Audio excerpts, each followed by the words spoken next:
Hello, and welcome to a Pro Marker tutorial from Fairy Doodler's Den, featuring our digital stamp Little Bessie.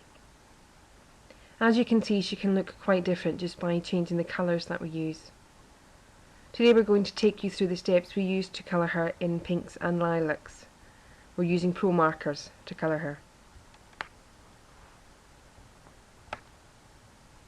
So we've printed out a digital stamp on white cardstock.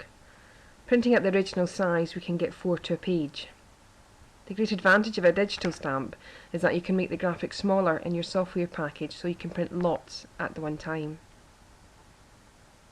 So after we said we were using the Pro Marker pens, and today we'll be using the following colours: Ivory for her skin, Blossom for her cardigan, shoes and bag, Lilac for the dress and socks, and Satin for her hair and some shading.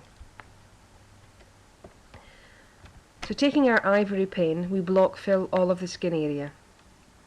As we build up the different layers working quickly, we start to pay more attention to the areas that would naturally be shadowed, like the eyes, the side of the face furthest away from the directional light, and in this case we've decided that would be her right hand side, and the areas below her hair.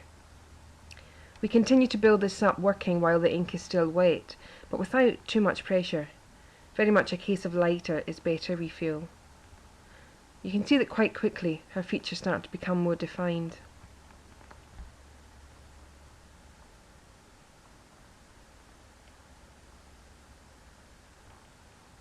Now on to her clothing. Using Blossom, we block fill the cardigan in exactly the same way that we coloured her face.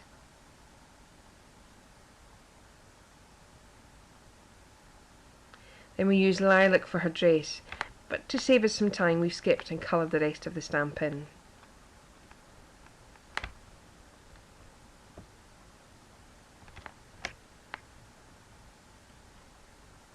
Using the Blossom again, now that the original layer has dried, we can go in and start to add some shading on her cardigan. So, paying attention to the furthest away area, which is, in this case is her right arm, we darken that. We also emphasise the natural shadow that is cast by her bag. I personally like to work with fine tick marks, as I'd call them, with the first dot of the pen marking the shadows, and it becomes lighter as you tick away from that point. This gets a natural build-up along the shaded area. And you can pretend you're a school teacher marking your pupils' work. We do this with all her clothing and skin, remembering to work quickly so as to avoid creating any blotching. If you stick to darkening an area with its own base colour, then you really can't go wrong. If you do feel that something has gone wrong and you feel it doesn't look right, you just need to block fill the area with the base colour and start again. The only thing that you will have done is darken the colour you were possibly aiming for. It's only when you start to use the darker tones of your original colour that it might cause you some issues, if you start to hesitate and overfill the area with that different colour. It can sometimes leave you with a marbled effect if you don't blend it in well enough. So we continue to do this all through her clothing, just to build up some nice shading.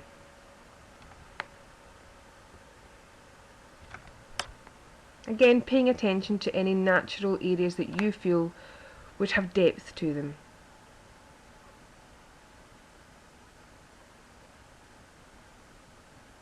Then I bring out my secret tool. Nothing too exciting, just some old eyeshadows and a cotton bud. You can of course buy chalks to do this, but personally I feel that I don't have the right range of colours that I like, and they aren't soft enough for me to blend. So, working over the areas that we've already shaded with our pens, we're just adding some more depth with the eyeshadows.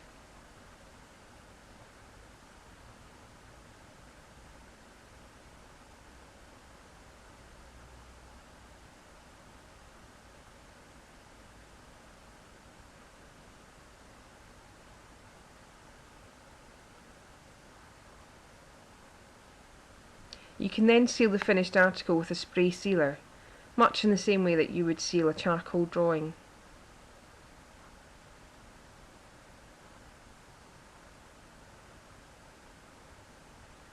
So, as you can see, we can either leave it as a blocked filled image, which would look fine,